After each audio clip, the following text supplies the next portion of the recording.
السلام عليكم. رجعوا لنا الجمهوريه القديمه، رجعوا لنا الجمهوريه القديمه، احنا مش عايزين جمهوريه جديده. ارجوكم ارجوكم رجعوا لنا الجمهوريه القديمه، الجمهوريه الجديده مش على مقاسنا.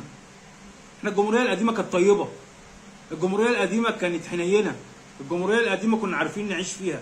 الجمهوريه الجديده مش عارفين نعيش فيها. الجمهوريه الجديده الكهرباء فيها بتقطع والحاجه غاليه والبنزين بيغلى والعيش بيغلى والحياه بتغلى ومضروبين ضربه منيله.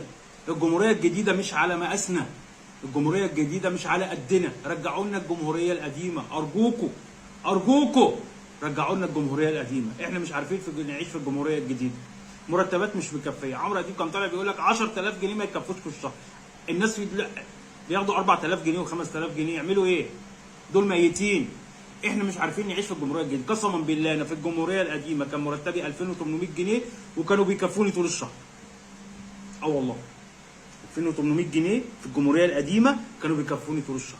رجعوا لنا الجمهوريه القديمه ارجوكم ارجوكم، رجعوا لنا الجمهوريه القديمه. احنا مش عارفين نعيش في الجمهوريه الجديده. الجمهوريه الجديده مش بتاعتنا، الجمهوريه الجديده مش على مقاسنا. الجمهوريه الجديده بتاعت ناس معينه اللي بتروح تشتري ب 20 و30 و50 مليون جنيه. مش احنا، مش احنا يا باشا. احنا عادي، احنا بتوع 3000 جنيه ولا 4000 جنيه في الشهر، في الشهر. مش احنا يا باشا. فالجمهوريه القديمه كانت على قدنا، الجمهوريه القديمه كانت حنينه، الجمهوريه القديمه كانت على مقاسنا. رجعوا لنا الجمهوريه القديمه.